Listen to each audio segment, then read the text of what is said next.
Hello, friends, and welcome back to Stories About Entitled People. Let's start our video with the story of the most arrogant pizza customer ever.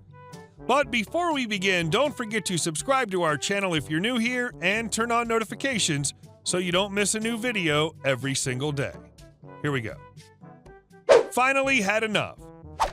So I work at a bar and we get our share of them, but this kid, we'll call him Jay, really annoyed me. Jay has been a regular for about 6 months, and in that 6 months, not one bartender can remember Jay buying a drink. He always gets out other people to buy him drinks, or he drinks water all night. Jay will have at least a half dozen waters and will not tip the bartender. Jay starts to complain to the bartenders. On a busy night, they don't rush to fill his water. Bartenders tell him flat out, "Why am I going to rush to fill up your water when I have a paying customer who'll tip me?" Jay gets mad. On the weekends, we get pizza that we sell by the slice at the end of the night. Typically, whatever we have left, we give away to the people who are hanging out front still an hour after we close when the bar staff leaves. Some nights we have whole pizzas left, others will sell out. It's hit or miss. But Jay always waited around for the free pizza. So Jay one night decides to ask for a slice of pizza. I say, "Okay, $4. He responds, "Just give it to me for free now. I'm hungry and I don't want to wait till the end of the night." I replied, "Excuse me? You can pay for the effing pizza now and not be a cheap a-hole and don't expect to get a free slice at the end of the night anymore." Jay doesn't give up. "Come on, you're just gonna throw it away. Just give me the effing slice." At this point, I'd had enough. "Look, you cheap piece of crap. You don't spend a effing dime in this bar. Why the hell am I gonna give you a free slice of pizza?" At this point, another regular walks up. We'll call him Jeff. He tips well, spends dollars at the bar, looking to buy a slice. Jay's still standing there as Jeff asks for a slice. I give Jeff the slice on the house, saying, "Thanks for being a regular and tipping the staff. This slice is on us." This infuriates Jay. He yells, "F you" to me. That's what I was waiting for. I grabbed Jay and threw his butt out the door and put him on the 86 list and told his beggar butt to get lost. A week goes by and he tries to come into the bar. I tell him no. He gets mad and I just laugh. A week or two later, at the end of the night, I walk out and there he is waiting outside of the bar. We had leftover pizza. I walk over to the regulars he's talking to, ask them if they would like a slice. They decline, but Jay says he would. I ignore Jay, walk over to the dumpster, open the box, and throw away the pizza.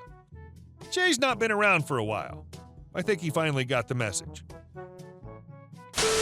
And our last story. Well, that's a nice business you got there. Be a shame if something happened to it. My wife worked for a small startup company that were distributors of beauty products and was the highest ranking member of staff apart from the owner of the company. When my wife was hired, she inherited a brand that was incredibly slow moving, and the guy who had her job before her basically lost his job for over-ordering. So now my wife's been tasked with getting rid of as much of this crap as possible, except nobody wants it. The stuff's like 5 years old at this point, and my wife suggests new packaging. She suggests more display stands, some more marketing perhaps, dropping the prices. She even asked if they can at least get new gel pads for the thing because the ones they had were way past their expiration date. Nope, the owner wants to recoup the money she lost. While this is all happening, the owner decides to buy 2 new offices in a really fancy part of town where they don't go cheap. She also decides to take on crap loads of other luxury brands that are made of placenta and all sorts of other weird crap and sell for a lot of money. There's a lot more other crap going on, but basically things were not looking good. They were understaffed and didn't have enough to hire more people. While all of this is happening, they're having massive logistics issues and issues with their accounts. Clients are getting upset, their orders are not coming in on time, or they're receiving crap in effed up packaging or whatever. Things were not really looking good. I offered to help multiple times, going to their warehouse and sorting it out, taking stock counts and whatnot. I helped redesign their website, all for free. I knew they were going through a rough patch, and I thought I'd help in any way I can. Anyway, during this whole fiasco, the owner finds out she's pregnant and needs to stay home and away from the job.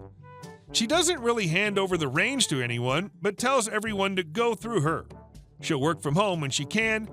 What ended up happening was that emails would go unanswered, nobody knew what the F was going on, and their accounts are not pleased. My wife starts trying to take charge a bit more. She's had a bit more experience with this sort of thing than all of her colleagues, including the owner of the company, and manages to bring in a large sum of money for the company from another account she was in charge of. With my wife at the helm, it seems like things are starting to take a turn for the better, except that nobody was getting paid on time. The finance department haven't been getting the green light from the owner. For whatever reason, she basically wanted this to go through her too. They lose the only accountant, so now the owner basically gets a friend's mother to come in and do it for free because she's basically bored at him. The owner sends everyone an email saying that money will come in late because they don't have enough or something to that effect. But this new accountant, the friend's mother, tells us that apparently she bought a new really expensive apartment because the baby needs a room. She bought herself a new Porsche SUV and a giant chandelier because, well, she needs it. At this point, my wife starts looking for another job.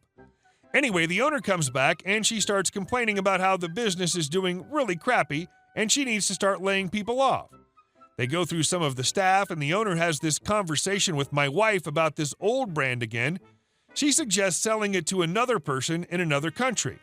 My wife basically refuses to be a part of that because it was against the contract and she wasn't comfortable getting involved with that shady crap, but the owner decides to go ahead with it.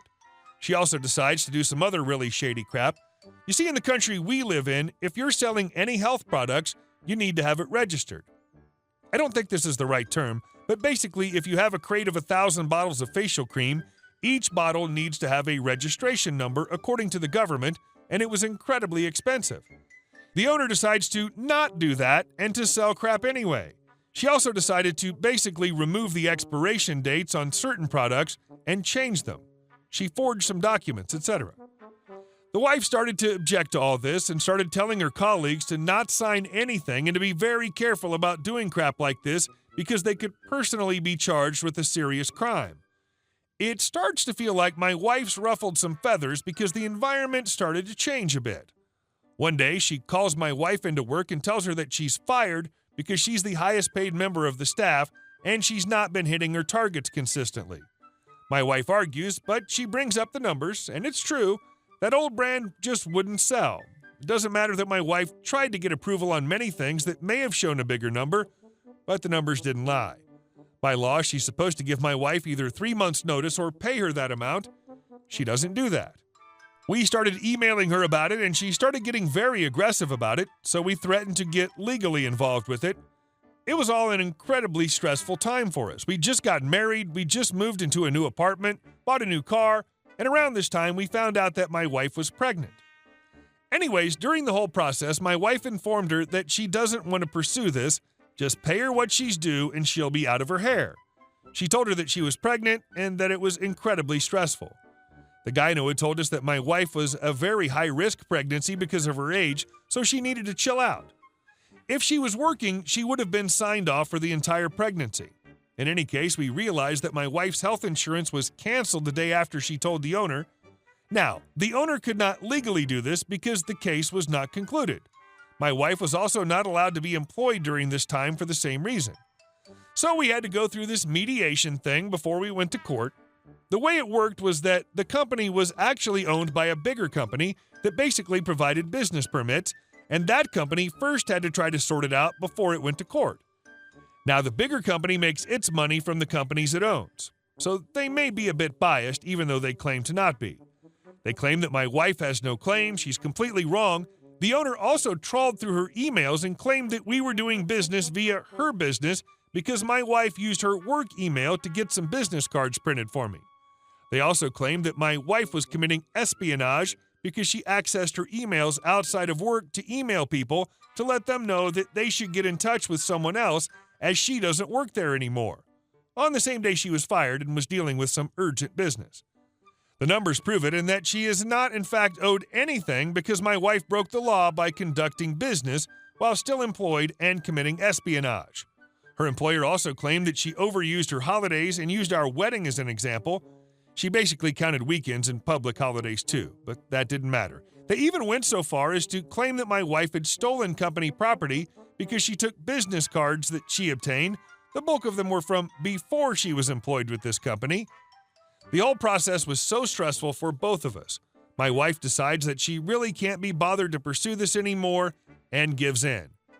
We lost a huge sum of money that we were really desperately in need of at the time. Some time had gone by, and I couldn't really take it. I submitted an anonymous tip about the unregistered products and left it at that.